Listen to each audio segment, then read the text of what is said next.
la ferme du Palais des Congrès a été mise en place il y a quelques années avec l'objectif de tester et de documenter différents moyens de produire des denrées agricoles en milieu urbain. Au cours des dernières années, on a expérimenté beaucoup de choses. On a testé différents contenants, ce qu'on appelle la production hors sol. On a testé la production verticale avec du terreau, de la production hydroponique. On a même expérimenté différentes variétés ou productions agricoles. On ne s'est pas arrêté à de la production plus classique, plus conventionnelle. On est allé aussi plus loin, dans les fruitiers, des fruitiers non adaptés au climat montréalais, des variétés résistantes à la sécheresse, à la chaleur. On a aussi introduit des résidus urbains. Ce qu'on a observé, c'est que l'agriculture urbaine sur un toit peut être une agriculture productive en termes de rendement. Toutefois, elle nécessite certains ajustements. Ajustements au niveau des variétés choisies, des variétés qui vont résister, qui vont être tolérantes à la chaleur, aux conditions très sèches, très chaudes du milieu urbain. Mais par-dessus tout, ce qu'on s'est rendu compte, c'est que l'agriculture sur un toit est un peu le portrait de ce que sera l'agriculture en général dans les prochaines années. C'est-à-dire une agriculture qui va être faite dans des conditions chaudes, une saison de production prolongée et surtout des nouveaux ravageurs qui n'avaient jamais été observés à l'extérieur, dans le milieu agricole.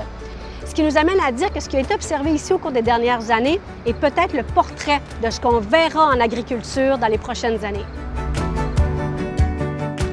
Grâce à ce partenariat avec le Palais des Congrès de Montréal, on a réussi à faire de nombreux rapports de recherche. On a réussi à produire des légumes, à démontrer que c'est possible de produire des grandes quantités de légumes. Donc, on a des idées de production par mètre carré pour différentes variétés, le temps de travail.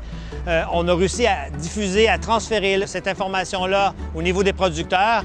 Et pour plusieurs des projets qu'on a ici, on est en train de les mettre à l'échelle. Donc, au Palais des Congrès, on a 2500 mètres carrés avec de nombreux projets. On a plus de 10 projets de recherche en cours actuellement. Donc, certains des projets, on va les prendre, on va les mettre à l'échelle. Entre autres, un projet qu'on a sur la création d'un terreau à partir de compost et d'autres types de résidus urbains. On a maintenant une recette qu'on fait sur 100 mètres carrés. On va la prendre et on va la transférer sur un site minéralisé au sol à plus de 5000 mètres carrés.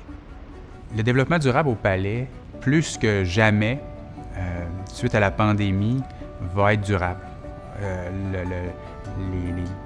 Les informations qu'on obtient ou le discours qu'on entend des politiciens, c'est qu'il faut travailler dans ce sens-là. Ça va de soi. Là, on sent vraiment un momentum. Puis, c'est vrai maintenant. Ça l'était avant, mais là encore plus parce qu'il y a une opportunité avec la reprise, la relance qu'on va vivre, nous, suite à la pandémie, de repenser certaines manières de faire. Donc, OLAB, en fait, vient nous accompagner dans ce positionnement stratégique en développement durable.